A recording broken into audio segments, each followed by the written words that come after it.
Hi, it's the Atheist Jew again. I wanted to finish up what I had to say about Israel, and where I left off was on migration and how the Arabs and Muslims have no problem migrating to the West. There's, and even anyone from the Middle East. In fact, 15 million. I read somewhere just the other day. 15 million people in Brazil are from Middle Eastern descent, mostly Lebanese Christians. But the thing is, there's 15 million of them there. And that's okay. Nobody complains about that. But when Jews decide to go to the Palestine region before 1948, that's a big deal. Muslims going to Dearborn, that's okay. But Jews going to Palestine, oh, they're from Europe, go back to Europe. That's ridiculous. Anyway, going to the right of return now. First, the obvious. Most Palestinians alive today were not born in the sovereign portion of Israel. I believe now, too, 68% of Jews born in Israel, actually 68% of the population of Israel today of Jews were actually born in Israel.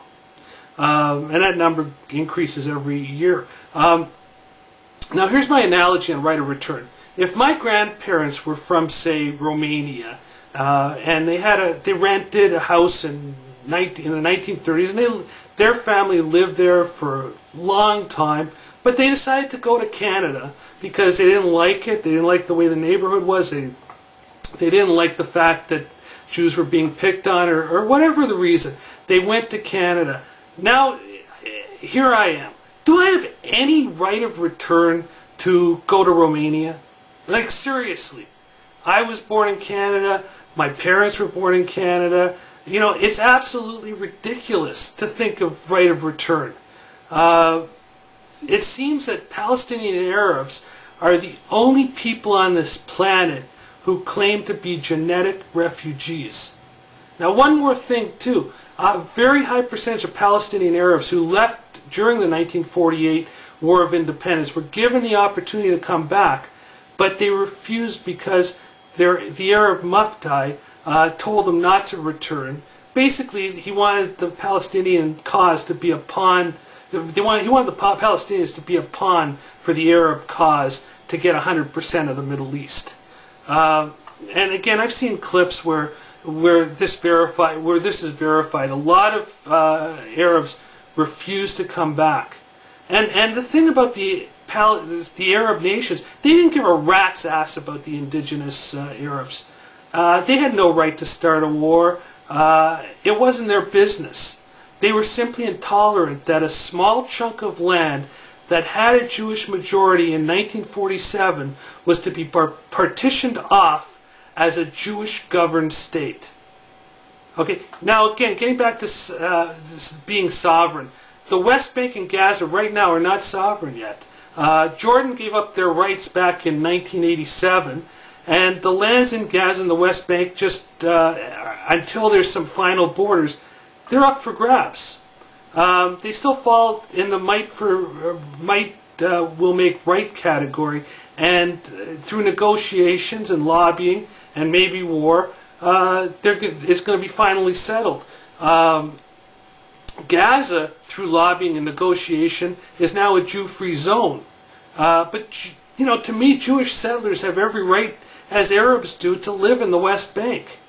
At least the land that's unowned. Now, I have a big thing. If land was owned, actually owned, now only 3.3% of Israel was actually owned by Arabs before 1948. If the land was actually owned and it can be proven, or even if it can become close to proven, I have no problem giving major compensation or even having those particular Arabs come back. But when it comes back to a place where you rented, a place where you squatted, no, I'm sorry, I don't buy into that.